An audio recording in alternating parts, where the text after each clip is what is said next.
नमस्कार साथियों, आपका स्वागत है। मैं आपका साथी श्रवण कुमार त्यागी। आपका स्वागत है मेरी एक और नई वीडियो में। और आज हमारा जो टॉपिक रहेगा वो रहेगा हमारा परिवार।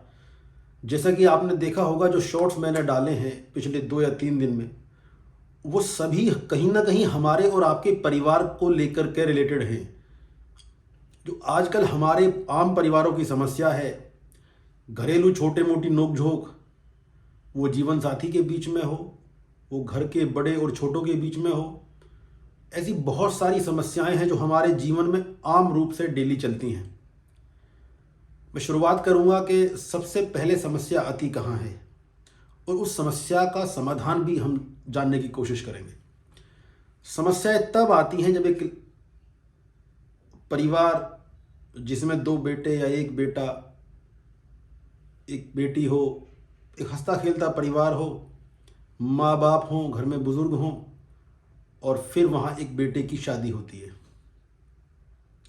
या वहाँ से एक बेटी की शादी होती है। इसको हम इस तरह से भी ले सकते हैं। इसके पीछे की चीज़ों को समझने की कोशिश कीजिएगा।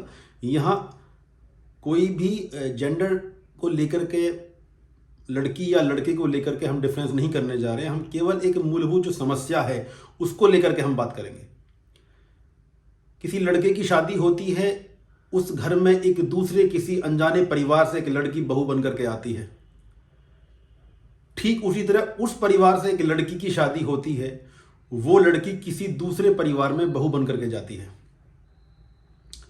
अब बहुत सारी समस्याएं ऐसी हैं कि जो पहले दिन से शुरू हो जाती हैं।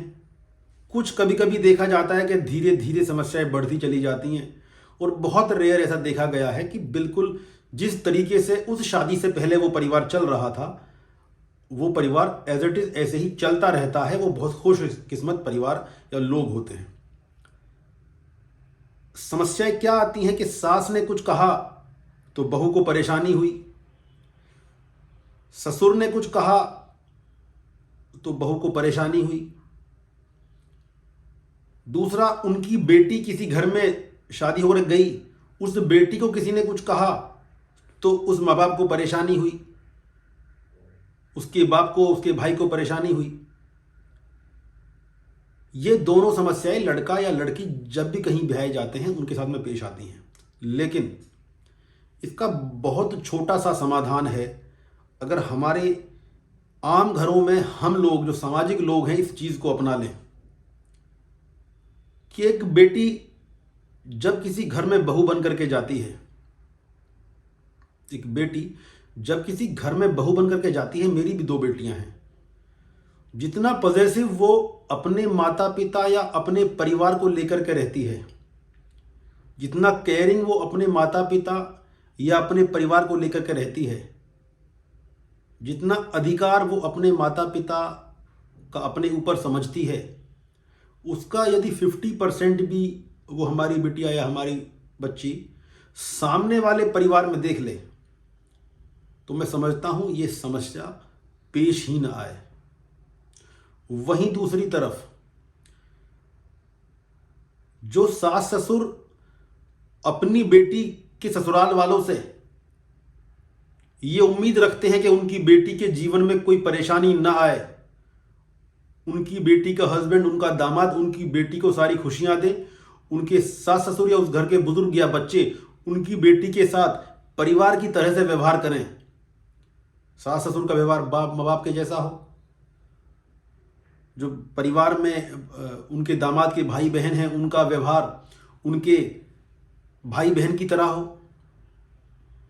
तो उसके लिए सबसे ज़रूरी यह है कि जो व्यवहार आप अपनी बेटी के लिए उसके ससुराल में चाहते हैं, यदि किसी दूसरे घर की बेटी आपके घर में बहू बन करके आई है तो आपको उसके साथ भी उसी व्यवहार के लिए तैयार होना पड़ेगा। तो दोनों तरफ से चीज़ें खराब होती हैं और दोनों तरफ से चीज़ें सुधारी जाती हैं। एक बेटी हमारे घर बहू बन करके आती है और एक बेटी हमारे घर से बहू बन करके जाती है। नॉर्मली देखा गया है कि जब कोई लड़की शादी होकर के ससुराल में जाती है तो उसका पूरा फोकस है उस ससुराल में जाने के बाद भी अपने मायके की तरफ रहता है। ये कोई बुरी बात नहीं है। जिस परिवार में उसने जन्म लिया, जिस माँ बाप ने उन्हें पाला पोसा बड़ा किया, इस काबिल बनाया, उनकी शादी की, वहाँ केयरिंग होना, उनके बारे में फिक्रमंद होना, ये बहुत अच्छी बात है। लेकिन उसी के साथ साथ ये भी बेहद ज़रूरी है कि आपके उसी परिवार का मान सम्मान आपकी शादी के बाद आपका जो रहन सहन है, आपका जो व्यवहार है उस नए घर के लोगों के साथ, उससे भी मापा जाएगा।